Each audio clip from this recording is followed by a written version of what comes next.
tu es arrivé à travailler sur, entre guillemets, ces hauts potentiels? Je dis bien entre guillemets pour moi. Alors c'est une matière que je ne connaissais pas du tout jusqu'à il y a une douzaine d'années, époque à laquelle ma dernière fille a été diagnostiquée au potentiel, et la psy a eu l'intelligence de me dire, mais vous savez, c'est très important que les parents comprennent un peu ce dont il s'agit, parce que ce sont des personnes qui ont un mode d'emploi particulier, donc on va un peu réfléchir, discuter ensemble, voir si vos autres enfants ne sont pas également atteints de ce même handicap, parce que finalement c'est une difficulté dans le cadre scolaire en particulier. Pas toujours facile. Et du coup, elle m'a amené à réfléchir sur ce que pouvait être éventuellement la présence de ce handicap toujours chez moi. En me faisant lire un bouquin qui s'appelle Trop intelligent pour être heureux de Madame Siofachin, qui établit finalement ce que c'est qu'un ce haut potentiel, ce que sont ces sujets à part, qui sont des gens hypersensibles, qui ont une hyperacuité sensorielle, qui sont dans l'empathie, et qui du coup bâtissent leurs relations sur un mode différent, ont un mode cognitif différent, qui fait davantage peut-être confiance à l'instinct qu'à la réflexion, cerveau droit versus cerveau gauche. Et en lisant ce bouquin, c'était en une douzaine d'années, j'en étais tellement bouleversé de découvrir enfin mon mode d'emploi, parce que justement, de comprendre ma phobie scolaire, de comprendre ma difficulté de communication avec un certain nombre de gens, mes échecs professionnels et humains sans doute aussi. Et j'ai été tellement bouleversé de ça que j'ai écrit immédiatement un article qui est une sorte de fiche résumée de ce livre, et qui a été le début de mon basculement vers ma vocation, je dirais, ou l'achèvement de ma vocation thérapeutique. S'agissant des couples au potentiel, je me suis rendu compte que finalement, parmi les caractéristiques qui sont les leurs, il ne s'agit pas simplement d'une hypersensibilité, d'une hyperacuité, mais également d'une attente émotionnelle, peut-être par rapport à l'autre, d'une loyauté, d'une fidélité, d'une haine du mensonge, qui font que lorsqu'ils arrivent abîmés dans une relation qui est compliquée,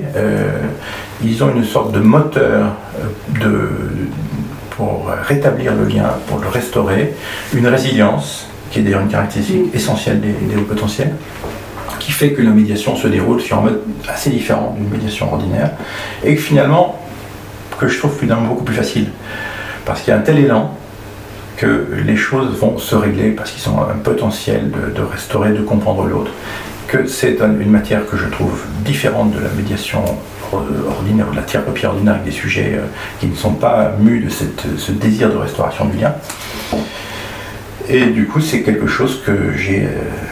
adopté. J'ai lu sur le sujet les personnes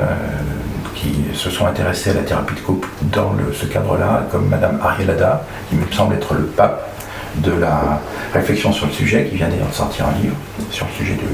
du potentiel dans le couple. J'ai réfléchi avec elle, parce qu'on a un petit peu échangé sur le projet d'établir cette orientation de mon activité de thérapeute de couple sur le haut potentiel, sans du tout refuser les autres, évidemment. Marie-Hélène Adam m'a invité à comprendre que finalement la vraie difficulté du couple au potentiel, c'est essentiellement le couple mixte, c'est-à-dire un haut potentiel et une personne avec qui il est très difficile de communiquer, puisqu'on n'est pas sur le même mode d'échange, sur le même style de compréhension, sur les mêmes attentes émotionnelles. Et voilà.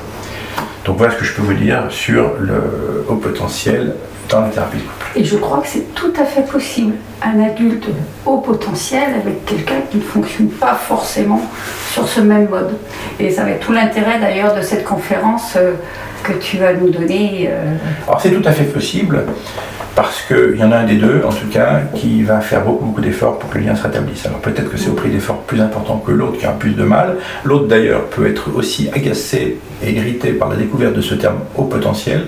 qui est quelque chose que je déteste personnellement, dans la mesure où il donne une impression de supériorité, alors qu'en fait on parle surtout d'une fragilité et d'une difficulté. Fanny Nussbaum, dans son livre Les phylocognitifs, qui est sorti en janvier 2019, explique fort bien que finalement tout ce qu'on a pu employer comme terme précoce,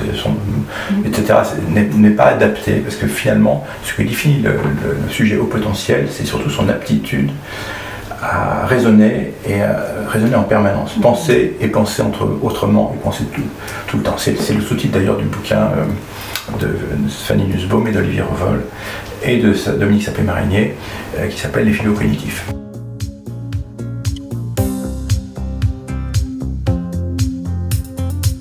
All got sugar, me traveling shoes.